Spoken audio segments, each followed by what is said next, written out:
Okay. If anybody has homework to show me when we're doing the activities and or right after class, you can show me then. So today's class 2, we're going to do a little review of chapter 5.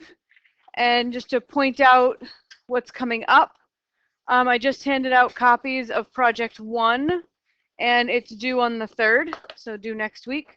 And then quiz 1 will be distributed next week on the 5th and collected on the 8th.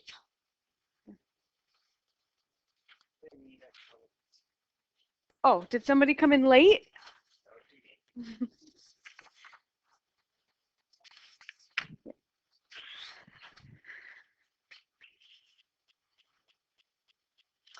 Okay, so today we're going to review the definite integral, the first part of the fundamental theorem of calculus, and we're going to explore some contextual interpretations of the definite integral. So before we start, the expectation for class is that you're going to work through all of the demo, which we do together, plus all of the group activities, which will sometimes mean finishing the group activities outside of class. The even more practice/challenge problems that come after the group activities are optional. Okay, so those are for folks who want some additional practice and or a good challenge, and for people who finish the group activities quickly during class. So if you finish the group activities, it is expected that you'll move on to the extra practice and challenge problems and work on those for the remainder of class. But you do not have to finish them outside of class if you don't finish them in class. All right, we want to find the area between the curve y equals sine x from 0 and the x-axis from 0 to 2 pi. Okay, so notice I underlined the word area. Okay. How do you calculate the area between a curve and the x-axis?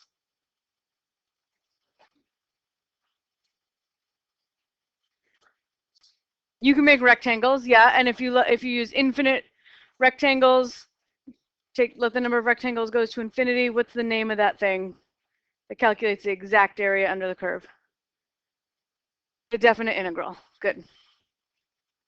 All right, so we're going to start by sketching the graph of sine x from 0 to 2 pi. Right, it's a wave function, pi, 2 pi. Okay, this area, whatever it is, positive or negative? Positive, okay? The area that's below the x-axis, negative, right? So if I just took the integral from 0 to 2 pi of sine x dx, what will I get? 0, because we have equal area above and below the x-axis, positive and negative area, they'll cancel, and we'll get 0, right? So that's the definite integral from 0 to 2 pi, but they didn't ask me to calculate the definite integral from 0 to 2 pi. They asked me to find the area between the curve and the x-axis. And there's some area there, right? It's shaded in purple and in pink.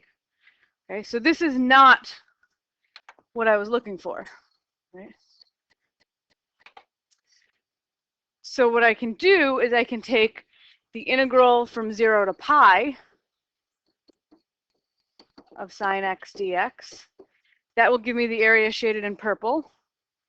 Add to that the integral from pi to 2 pi, which you told me is going to come out negative, right? But area can't be a negative quantity. Area measures space. So we'll just take the absolute value of that. Yeah. And we'll add those together, and that will add the two areas. So you may or may not have remembered the technique for how to do this analytically. We're going to do it on our calculator right now. A little reminder of how to do this.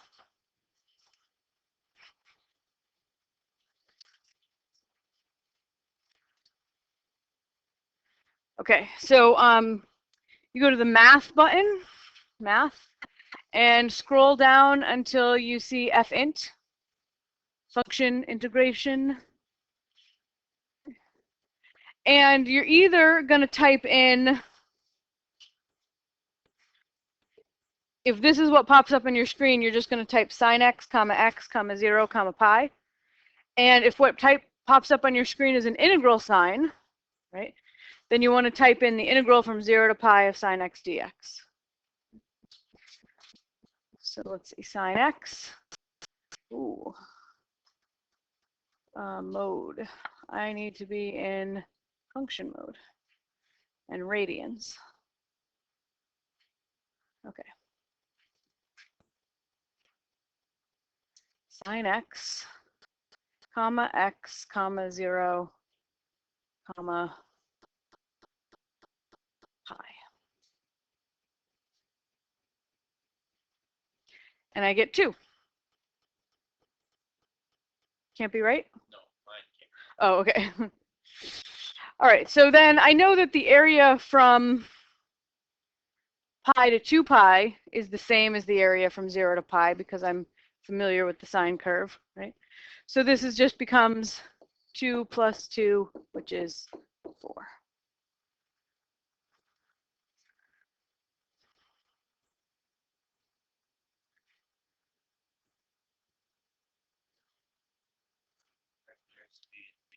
Yep. Anytime you're in calculus class, calculator needs to be in radians.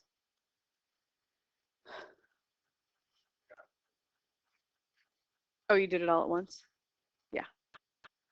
All right. Okay, so if we have a continuous function, f of t, for now we're going to assume it's always positive. And we're looking for an estimate of the area under that function, between the function and the x-axis, between x equals a and x equals b. What we do is we use rectangles. Somebody said rectangles earlier, right? We cut the interval a to b into n equal pieces, and each one has a width of delta t, right? And we calculate delta t by subtracting b minus a, that tells you the length of the whole interval, and then to chop it into n equal pieces, you divide by n. So it tells you the width of each rectangle.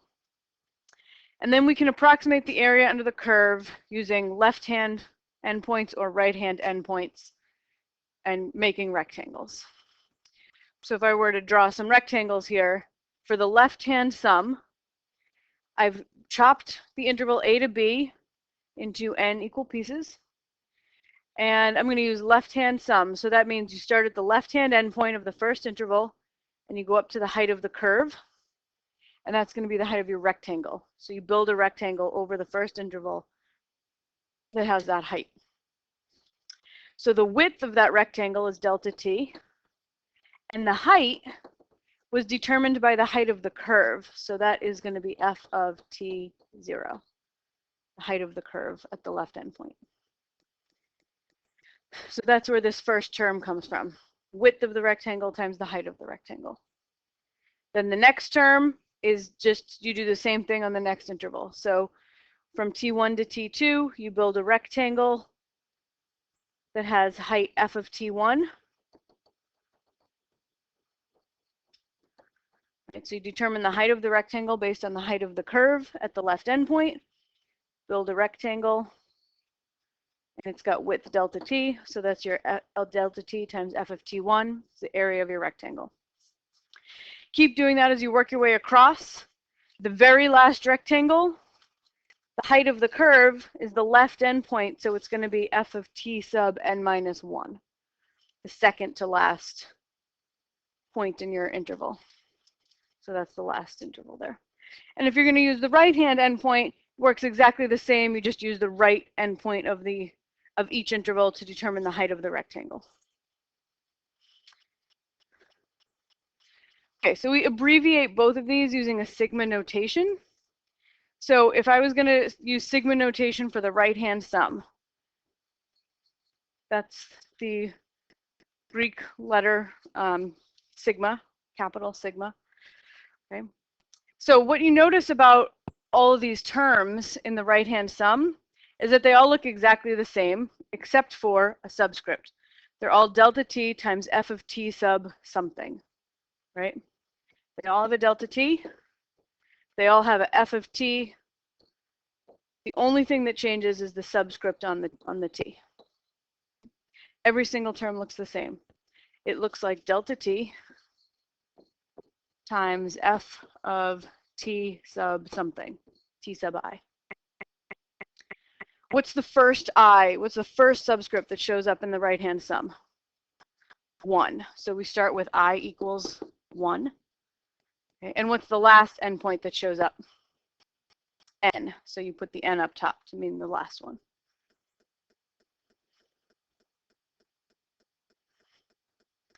So this is what we call sigma notation. And it just means exactly what's written out here, right? It says that all your terms look like this. The subscript changes. And the first term has an I equals 1. The second term you put an I equals 2 up until you get to N.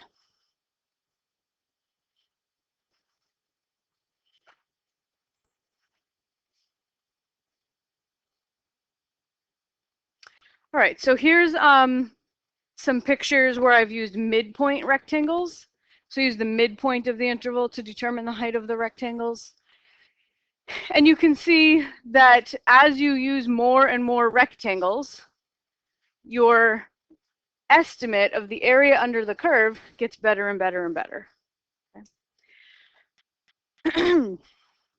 As n increases, n being the number of rectangles, the area of the rectangles approaches the exact area under the curve. Okay, so what we do is we take a limit. We take the limit as n goes to infinity of the sum of the rectangles, right?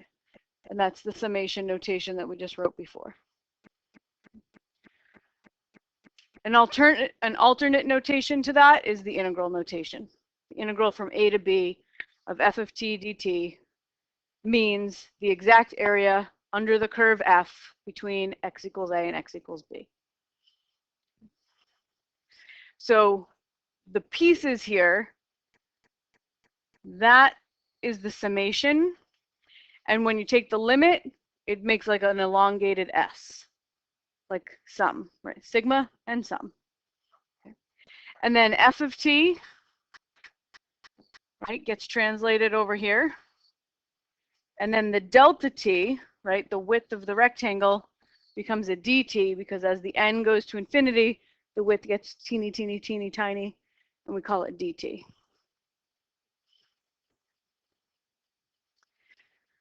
Okay, so that symbol is called the definite integral, and the numbers a and b are called the limits of integration, and the function that you're trying to find the area under is called the integrand.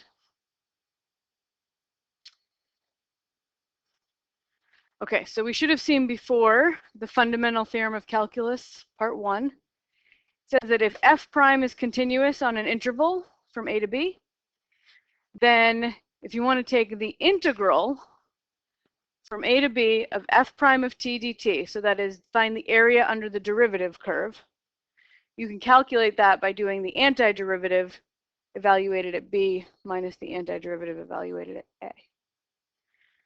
So in English, the definite integral of a rate of change gives you total change. All right, so let's do a little practice evaluating a definite integral, and then we'll use the fundamental theorem on part B. So if I want the integral from 0 to 4 of f prime of t dt, they're asking about the area under the curve f prime. Okay, and this is a picture of f prime. And because they didn't say the word area, that is an integral symbol, then we count area below the x-axis as negative. Okay. So this is all straight lines, so I can find the areas geometrically. So the area of a triangle is 1/2 base times height. So this first one is 1. The second one is -1. And this last one is 1/2. So my integral is 1 plus -1 plus 1/2, which is 1/2.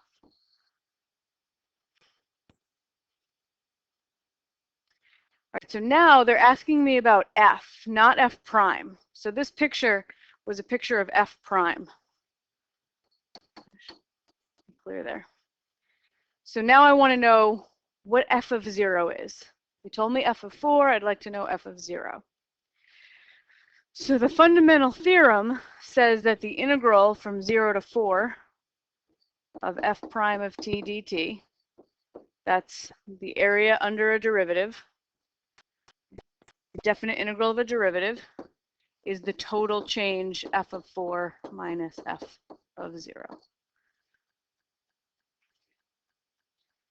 So I know the integral from 0 to 4 of f prime of t dt is a half. I just calculated it. F of 4, they told me, is 2. And now I can just solve for f of 0. And what's it have to be? 1.5.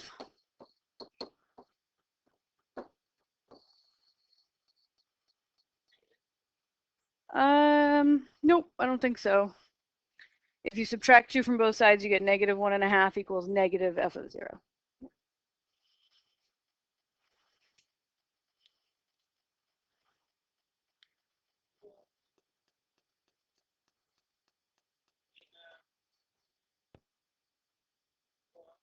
Oh, I gotcha.